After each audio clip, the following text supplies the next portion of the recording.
Estimados amigos formuleros, amigas formuleras y gente de todo el mundo, les damos la bienvenida a otro episodio de Charlas Formuleras. Hoy nos acompaña el estimadísimo señor Pablo de Villota, que tiene muchísima experiencia en el mundo de la Fórmula Uno desde todos los ámbitos que ya vamos a estar explorando. Y también me acompaña del team de la guía formulera Luisa Costa.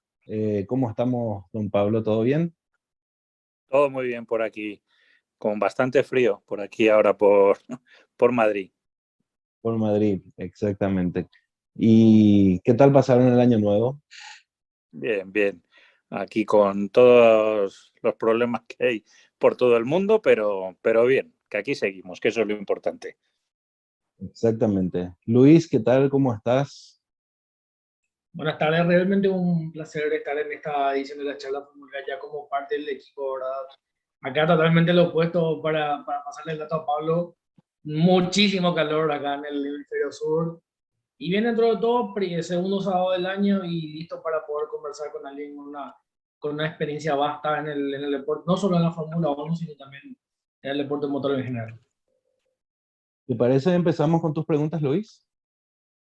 Bueno, sí, con todo el gusto. Bueno, Pablo, estuvimos obviamente informándonos unos poquitos acerca de tu persona y quisiera arrancar con una pregunta. Tengo entendido que estuviste participando 5 años en competencias de grandes turismos, concretamente en la VPR Global Series. Quisiera que nos comentes un poquito de esa experiencia y cómo fue que te volcaste directamente al mundo de lo que son los negocios de la Fórmula 1. ¿Por qué dejaste de competir? Bueno, pues precisamente cuando empecé a correr en lo que eran las BPR Global Series, podría ser, pues, digamos, el equivalente actual, no sé, a Blancpain Series, al Campeonato del Mundo de GT.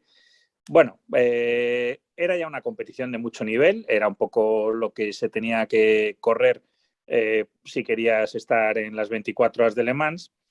Y bueno, yo venía de haber quedado en cuarto lugar en la Copa Porsche de España, con lo cual era una progresión, digamos, natural, pero me encontraba en aquella época, yo creo que tenía 26 o 27 años, y claro, yo ya al dar el salto a la competición internacional estábamos midiéndonos ahí con unos pilotos de primerísimo nivel, mucho piloto ex Fórmula 1, y claro, ahí es donde te das cuenta un poco de tus limitaciones, que, bueno, para los pilotos es muy difícil admitirlo, pero hay que ser, yo creo, honesto consigo mismo.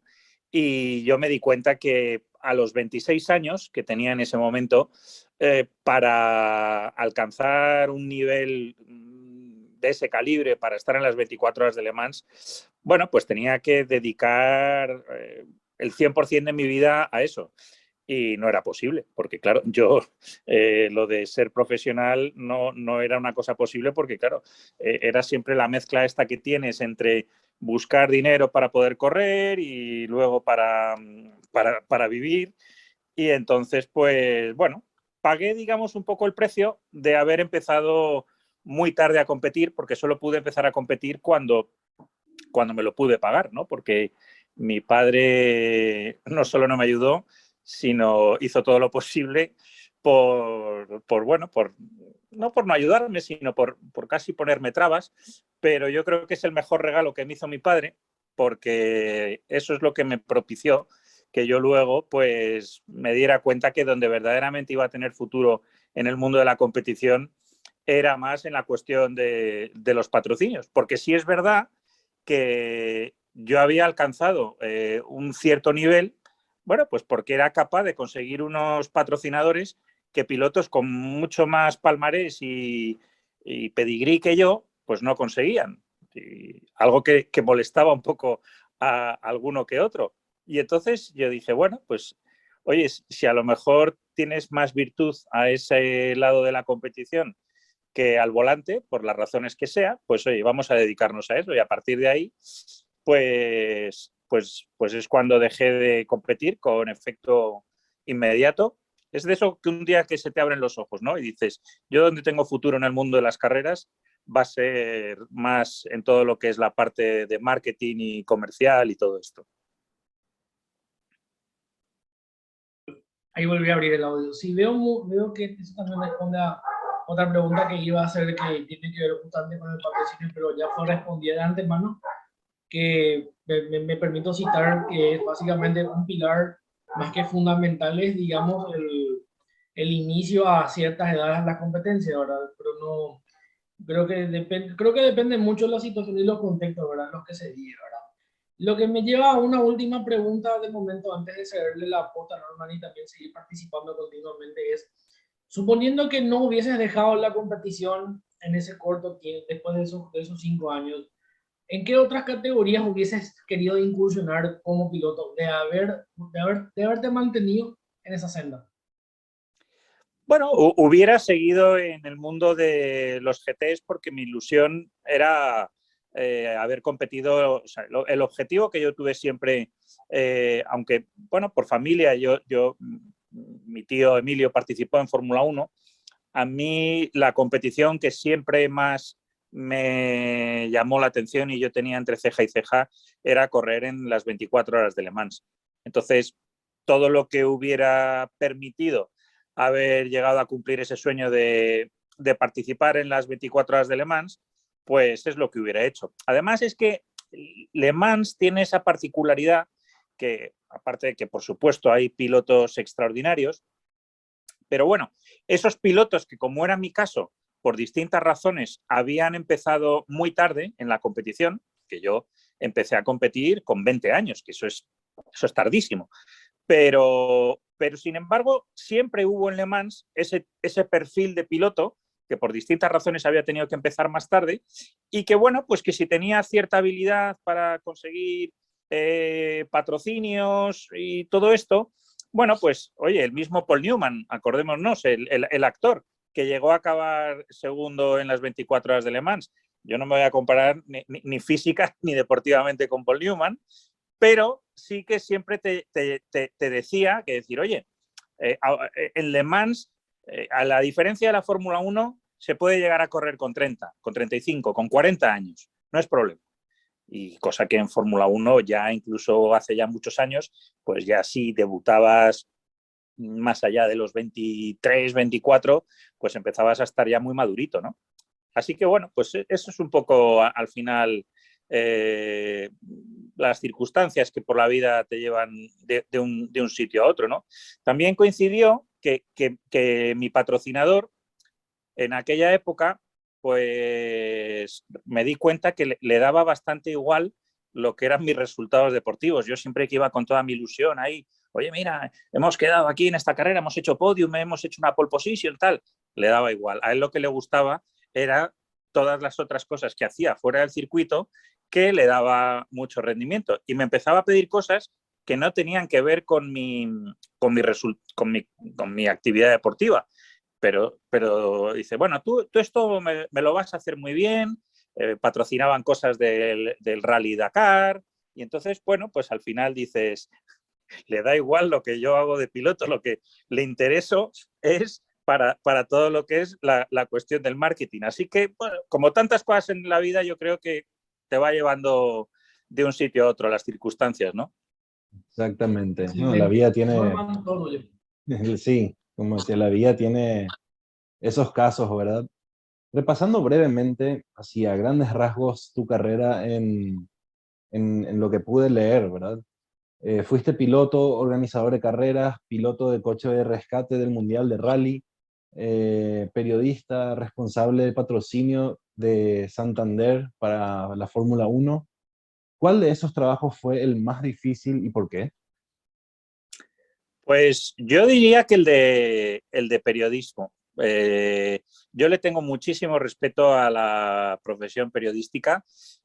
Gran parte de mi carrera profesional ha estado vinculada al periodismo y de hecho en cierto modo sigue porque sigo escribiendo hoy día en un diario digital que se llama elconfidencial.com. Estoy escribiendo normalmente siempre sobre Fórmula 1 y es una profesión además que no está bien pagada pero es muy bonita porque te permite ser ese enlace entre lo que está pasando en el acontecimiento y toda la gente que quiere saber de ese acontecimiento. Tú estás un poco ahí entre medias y es un desafío realmente el hacer vibrar a todos los que lo están viendo a través de una televisión o a través de leerlo en un medio, el que le transmitas esa emoción de tú que lo estás viendo en vivo. No es nada fácil. Yo tengo una admiración enorme por esos periodistas que incluso a mí también me pasaba de niño, ¿no? Que cuando yo leía todas esas crónicas de las carreras, te conseguía transportar y al final casi, pues algunos periodistas los tenía yo casi tan de ídolos como algunos pilotos, ¿no? Porque los seguía leyendo y es una cosa que parece que es fácil, pero no lo es, no lo es en absoluto. Tiene como todo en la vida, o sea, cuando adquieres un nivel muy alto de excelencia, ¿no?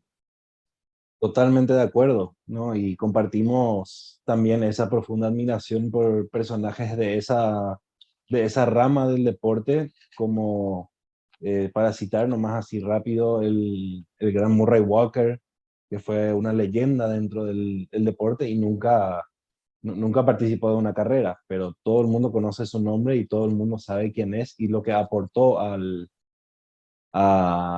espectáculo.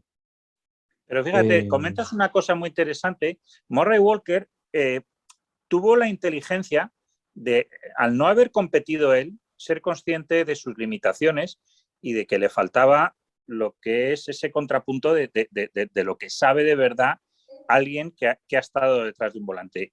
Y él aguantó muy a regañadientes que le impusieran a James Hunt en el equipo de comentaristas, pero se dio cuenta que verdaderamente las retransmisiones eran mucho mejores cuando estaba James Hunt a su lado, que eran agua y aceite, porque no podían ser personalidades más distintas. Y realmente fue el precursor de luego una cosa que se ha convertido en norma, que es tener siempre al lado a un comentarista que viene con todo lo que es el bagaje técnico, ¿no?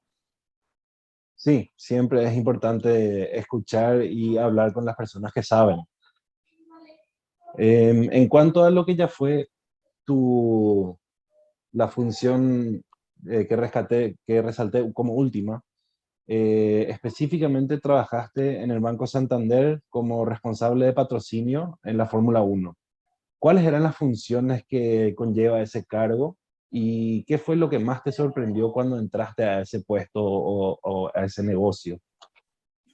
Yo ya llevaba ya bastantes años dedicándome, bueno, de hecho era casi el centro, o sea, el centro de mi actividad era el tema de los patrocinios. Desde que yo dejé de correr, pues o asesoraba a empresas para que, no solo en el mundo de las carreras, sino en el deporte en general, pero bueno, pues por razones obvias al final te acabas especializando más en un nicho como es el deporte del motor, ¿no? Entonces, estuve trabajando con muchos patrocinadores de diversos sectores y una de las cosas más bonitas que hicimos fue con Johnny Walker, que era eso a través de cuando estaba yo digamos, como consultor independiente, igual que digamos, estoy en la actualidad. Entonces, con Johnny Walker desarrollamos un programa, una compañía de bebidas alcohólicas con el mundo del conducir y las carreras como que no casa muy bien, ¿no? Entonces, había que hacer un trabajo muy potente de convencer que el patrocinio verdaderamente lo que quería era aportar concienciación de que mientras se bebe no se conduce. Y alrededor de todo eso iba, digamos, ese trabajo. Y bueno, Johnny Walker estaba con McLaren y entonces yo llevaba trabajando pues con Johnny Walker y McLaren como 2 años aproximadamente y Santander, el Banco Santander, entró con McLaren en el año 2007. Entró en el año 2007, yo también en ese momento uno de mis clientes era Ferrari, no exactamente para temas de Fórmula 1, sino más bien pues para desarrollar temas de presentación de nuevos modelos y todo esto, pero la vinculación con Ferrari, hagas lo que hagas, al final siempre te lleva de una forma o de otra a la competición. Y entonces, bueno, pues ahí entré en contacto con la gente de Santander, que claro, veían que había hecho un trabajo muy, muy particular con uno de los patrocinadores con los que compartían espacio en el McLaren, como era Johnny Walker, y luego pues el conocimiento que tenía de haber trabajado con Ferrari. Cuando ellos empezaron a hacer las primeras negociaciones con Ferrari, se dieron cuenta que los italianos son muy particulares para negociar, son genios, pero tienes que conocerlos. Y entonces, bueno, pues ahí surgió y me ofrecieron el incorporarme con ellos dentro del banco, porque claro, al final, una vez que haces ya el gestionar un patrocinio de una inversión de muchos, muchos millones de euros, claro, entras ya en temas de contratos, de confidencialidad, y entonces lo que me pidieron es, bueno, que abandonara, digamos, mi rol de consultor externo y que me incorporara dentro de la estructura. Y así estuve en el Banco Santander prácticamente hasta que se fueron de Ferrari en el año 2015 o 16, ahora mismo no recuerdo, pero estuve todos esos años. Y básicamente es pues asegurarte siempre que al final un patrocinio es una inversión. Entonces, muchas veces se confunde el patrocinio con la publicidad convencional. Y eso solamente es una parte. O sea, el que se te vea el logotipo ahí, la marca en una parte del coche y las horas de televisión y todo esto, es una parte con lo que se calcula, pero verdaderamente luego el éxito del patrocinio es todo lo que se hace alrededor. Pues qué cosas haces con los empleados que se sientan más motivados para ver que su empresa está patrocinando Ferrari. ¿Qué haces con organizaciones relacionadas con el gobierno para que vean que es positivo que un banco, por ejemplo, da becas a estudiantes para que estudien en Ferrari? Y entonces, pues las universidades están como locas porque dices, oye, mira, nuestros mejores estudiantes los llevamos a Ferrari. Es decir, desarrollar todo ese tipo de cosas que siempre va mucho más allá de lo que es en sí, pues tener la marca en una parte del coche, ¿no? Que luego esto además también tiene sus problemas, porque los coches, como bien sabéis, pues claro, de cuando empiezan la temporada a cuando acaban, muchas veces no tienen nada que ver. Pues ha cambiado un alerón, donde antes se veía perfectamente el logo porque el alerón era de una forma, ahora el alerón es de otra y entonces no se ve nada y hay que, digamos, que reprogramar todo. Es un trabajo complejo, porque obviamente el equipo siempre, no solo Ferrari son especialistas, digamos, pero todos siempre van a decir, esto es la evolución técnica. Bueno, sí, es la evolución técnica, pero yo tengo que dar el mismo coeficiente de visibilidad que yo tenía antes de este nuevo alerón, ¿no? Entonces, Sí. bueno, pues siempre es esa un poco la batalla y básicamente las funciones de eso, de ser el responsable de un patrocinio en la Fórmula 1, pero bueno, la Fórmula 1 como en cualquier otro deporte. Lo que pasa es que yo siempre he creído que el deporte del motor, el automovilismo, el motociclismo, tiene una serie de ventajas sobre muchos deportes, pongamos el caso del fútbol, que es que no necesariamente polariza. Es decir, tú porque seas fan de Ferrari, siempre hay exaltados en todos los deportes, pero no significa inmediatamente que tú eres enemigo de McLaren, o porque tú seas muy fan de Lewis Hamilton, no va a significar que odies a Max Verstappen. Ocurre, por supuesto, pero no es, por así decirlo, como en el fútbol. Y ojo, no lo estoy criticando, simplemente estoy señalando las defensas. También parte de la magia del fútbol es esa pasión ciega e irracional que hace que al otro equipo de la ciudad, yo aquí mismo en Madrid, soy del Atlético de Madrid, bueno, que me hablen del Real Madrid, o sea, es un lío completo. Entonces, tengo gente de mi familia que sin embargo son del Real Madrid, al revés, o sea, es una irracionalidad completa, pero esa es la magia del fútbol.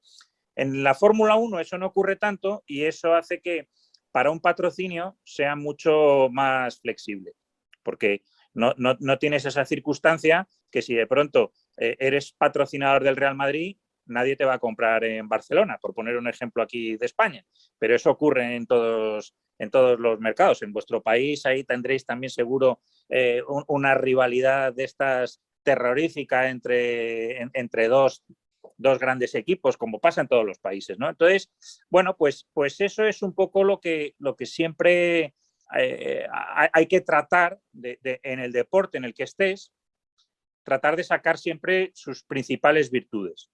Y si haces vela, pues a lo mejor pues lo que haces es el mensaje, por ejemplo, que tiene de sostenibilidad respecto a la Fórmula 1, pongamos por caso, ¿no? Ese tipo de cosas que al final, bueno, hay deportes mucho más populares, hay otros deportes menos populares, pero luego cada deporte, pues siempre rascando, pues acaba teniendo su magia y sus posibilidades, ¿no? Exactamente, no lo podría haber dicho mejor. Ahora, hablando un poco ya que tocaste el tema de las motos, estás trabajando actualmente con la empresa que hace la promoción de MotoGP, si no tengo mal entendido. Vemos muchos lazos entre MotoGP y la Fórmula 1 últimamente. Rossi, que probó 2 veces un Fórmula 1, el jefe de equipo de Suzuki de MotoGP, ahora vino y es jefe de equipo de Alpine. Y bueno, después la inspiración de Norris con Valentino Rossi, ¿verdad? ¿Cuál es el mayor paralelismo que encontrás entre esas dos categorías? Yo fíjate, más que el mayor paralelismo, es que yo creo que todos son paralelismos entre las motos y los coches. Al final compartes circuito, velocidad, acelerador. O sea, en el fondo, básicamente son los mismos conceptos. Donde yo veo la enorme diferencia entre MotoGP y Fórmula 1 es en el aspecto psicológico de los pilotos. O sea, por eso te digo que más que el paralelismo es la gran diferencia. Y es el hecho de que cuando tú te caes en una moto, tú te haces daño. Cuando tú tienes un accidente en un coche, tú te puedes hacer mucho daño, incluso llegar a perder la vida. Pero no es habitual que cada vez que tú tienes un accidente en el coche, se te rompa un hueso. Sin embargo, en las motos, todos los pilotos llevan una factura ahí de huesos rotos terrorífica. Y esto es el factor que hace mentalmente cambiar mucho la película. Entonces, el hecho de que Valentino Rossi sea capaz a día de hoy de hacer una vuelta muy rápida, tan rápida como pilotos que tienen 20 y pico años menos, es señal de que todavía tiene el talento. Pero cuando tú ya no aguantas una carrera, cuando empiezan a ponerse las cosas difíciles, es porque obviamente con la edad, las caídas, todo eso empieza a pasar una factura mental. Mirad el caso de Jorge Lorenzo. Jorge Lorenzo se ha retirado muy joven, pero él lo ha admitido. Es que llega un momento que cuando te caes y se fracturó la vértebra trasera, se dio cuenta que estuvo a 1 milímetro de quedarse en una silla de ruedas para los restos. Eso pasa una factura mental inmediata.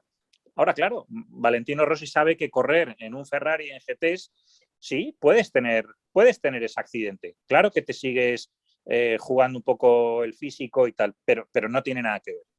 Esa es, yo creo, la gran diferencia que hay entre las motos y los coches. Y lo que hace que la transición normalmente siempre sea de las motos a los coches y no de los coches a las motos. Schumacher lo intentó, con 39 años se puso a correr en Superbikes y iba rápido, Schumacher iba muy, muy bien, o sea que demostrando que es que el talento y el don natural para ir rápido en un coche y en la moto al final van a ir rápido. Es muy raro que un piloto de Fórmula 1 con cierto entrenamiento no acabe yendo rápido en una moto. Ahora, el problema es que si lo haces a los 38 años, pues claro, Schumacher, recuerdo que aquí en Cartagena, que es una ciudad aquí al sureste de España, se dio un bofetón que casi se queda paralítico en aquella época y dejó ya inmediatamente de competir. Por eso digo que ahí es donde está verdaderamente la diferencia con las motos. ¿Representaste o pensás representar alguna vez algún piloto? Sí, sí, sí. De hecho, asesoro a algunos pilotos. Lo que pasa que siempre esto, digamos que es un poco confidencial porque digamos que los pilotos siempre tienen, por así decirlo, es un mundo un poco complejo. Tienes su manager, pero tú a cualquier piloto puedes ir y ofrecerle, oye, mira, conozco un patrocinador que podría estar interesado contigo, entonces negocias o con manager o con el piloto, pero siempre eso tiene que estar, digamos, muy llevado confidencialmente, porque a fin de cuentas quien tiene que aparecer públicamente es el que sea su manager oficial. Sí te diré que me han pedido muchas veces representar a algún piloto, digamos, ya como manager, pero esto es algo que me resisto una y otra vez porque yo no quiero, o sea, no quiero que nadie esto se lo tome a mal, ¿no? Pero conozco, por así decirlo, muy bien, por familia, por haberlo vivido, por amigos. El deportista, por naturaleza, de alta competición, es una persona sumamente egoísta. Y el problema que habitualmente suele ocurrir hoy día, tanto en los coches y en las motos, es que son chavales muy jóvenes, muy influenciados por sus padres. Entonces, no están preparados ni los padres ni los chavales jóvenes a que alguien les diga lo que tienen que hacer. Y siempre, digamos que se creen que saben más. Y claro, cuando vienes y les dices, no, mira, esto es así, así, así, así, no, por eso digo que no puedo tampoco dar nombres para que nadie se ofenda, pero hay pilotos de MotoGP bien conocidos que han arruinado sus carreras por no haber hecho caso. No digo solo a mí, conmigo ha habido alguno que otro, y de carreras de coches también. Pero si analizamos la carrera de MotoGP, de lo que es la parrilla actual o incluso de la Fórmula 1, muchos de los éxitos o de los fracasos que se deben no tienen nada que ver con el talento. Es cómo se ha gestionado desde el punto de vista del manager la carrera deportiva. Yo, y muchas veces siempre pongo el ejemplo en lo que es MotoGP. Yo digo, mirar a Valentino Rossi y Marc Márquez, que son las referencias. Si no sois capaces de mirar más allá de la pista qué es lo que ellos hacen bien, que tienen un Emilio Alzamora, manager de Marc Márquez, tiene a Valentino Rossi un equipo súper profesional de gente trabajando con él, y esa es la razón del éxito. Entonces yo se lo digo, no creáis que es que todo ocurre por casualidad, ocurre porque esta gente es inteligente en pagar bien a un buen manager, pero sobre todo en hacerle caso. Y Emilio Alzamora es una persona que sobre Marc Márquez ha tenido la autoridad para decirle las cosas, igual que el equipo que ha trabajado con Valentino. Entonces, claro, cuando ves otros pilotos que tienen ese talento que podrían tener Marc Márquez o Valentino y no llegan, dices, ahí lo tienes, ¿no? Ahí es donde está el ejemplo. Y por eso digo que me han pasado varios casos, pero precisamente a lo mejor por esta experiencia, cada vez que alguien, bueno, y si me permitís que lo cuente como anécdota, cada vez que se acerca a alguien un poco, y es algo que me ocurre con cierta frecuencia, me dicen, pero bueno, estás tonto, es que te estás quitando negocio de encima. Yo, mira, yo prefiero ser honesto. Yo, cada vez que me viene un chico y su padre, oye, quiero que seas el manager de mi hijo o tal, yo les pongo la famosa escena de Clint Eastwood del Sargento de Hierro, que no sé si la conocéis, cuando se ve la primera vez con su pelotón, ¿no? Y es como decir, no, este tipo va a ser una pesadilla para mí a partir del día siguiente. Y dice, bueno, así voy a ser yo, porque de lo que se trata es ser campeón del mundo. Esto no es un juego.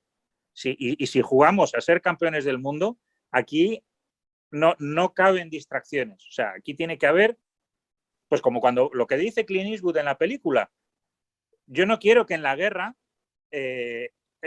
quien está aquí detrás mío falle o esté con la cabeza en otra cosa.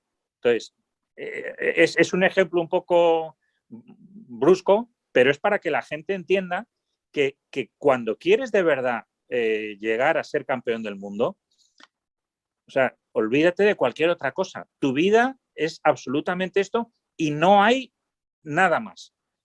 Porque por mucho talento que tengas, si no hay ese compromiso, y eso, pues por desgracia, es lo que es muchas veces más difícil. Porque siempre todos estos deportistas, en cuanto empiezan a triunfar, pues es normal que salen los aduladores, sale un poco todo ese grupo de amigos que siempre le está diciendo lo bueno que es, y es gente joven. En fin, es un mundo complejo. Así que por eso prefiero trabajar con ellos en lo que es la parte comercial y así las cosas, digamos, están más claras que esto. Sí que es verdad que, por ejemplo, he tenido muy buenas experiencias con chicas que si bien, digamos, no he hecho una labor, digamos, de manager a tiempo completo, pero sí un poquito a tiempo parcial. Y tengo que decir que a lo mejor por la dificultad que han tenido las chicas, un poco que se ven de esa dificultad que tienen en un mundo de hombres como es el del motor, de progresar, son mucho más, por así decirlo, permeables al consejo. Que cuando les dices una cosa, aunque no estén de acuerdo, dicen, ok, él sabrá, él lleva ya tiempo, si lo dice será por algo, y eso es una cosa que, bueno, aparte que para trabajar es importante, también luego te da satisfacciones, porque, bueno, pues hay muchas chicas que yo las estoy viendo que en algún momento he colaborado con ellas, como por ejemplo ahora Cristina Gutiérrez, que está en el Rally Dakar, y estoy feliz de ver cómo estas chicas luego van progresando, ¿no? Sí, ¿no? Y su presencia en el campeonato de Extreme E también fue bastante interesante, tuvo bastante éxito, entonces se ve que tomó a bien los consejos que recibió de todos lados y los siguió. Ahora, si te puedo pedir una última comparación. Es que eso es lo más difícil, lo que decía. O sea, la clave muchas veces no es exactamente el tener un manager o el pagarle. Es de verdad escucharle y hacer lo que te dice. Exactamente. Si te puedo pedir una última comparación entre Fórmula 1, Fórmula E y el WRC. ¿Son muy parecidos los modelos de negocio o difieren mucho el uno del otro? Difieren bastante porque, a ver, la Fórmula E, yo creo que, a ver, es complicado. Yo como competición creo que no son comparables, porque yo creo que la Fórmula E muy inteligentemente ha buscado un posicionamiento de marketing sostenible, lo han hecho muy bien, y en un momento concreto a nivel político es un discurso que ha calado muy bien en ciudades, en gobiernos de países que quieren promocionar ese mensaje sostenible, y lo mismo desde el punto de vista de las marcas. ¿Qué ocurre? Que las marcas, pues como lo que estamos viendo ahora de Porsche o de Mercedes, cuando ven que no hay esa evolución tecnológica, que sí que la tienen en Fórmula 1, pues dicen, sí, esto me sale barato, pero después de 2, 3, 4 años que ya he conseguido colocar ese mensaje de sostenibilidad, ya este chicle ya no lo puedes tirar más. Entonces, por eso, ahora en Fórmula 1 sí que se dan cuenta que al final es muy difícil guardar el equilibrio, pero lo que más siempre puedes cuando eres una marca de cualquier tipo es ese componente tecnológico tan alto. Es muchas veces el problema de la Fórmula 1, esa tecnología tan cara, tan difícil, pero al mismo tiempo es lo que a cualquier patrocinador le llama la atención sobre cualquier otra categoría. Porque pensemos, por ejemplo, en el mismo caso de un banco. Que en principio, bueno, ¿qué tiene que ver un proceso tecnológico? Pues claro que tiene que ver, porque, por ejemplo, ahora el Santander, hoy día que regresa a Ferrari, se quiere posicionar como el banco más sostenible del mundo.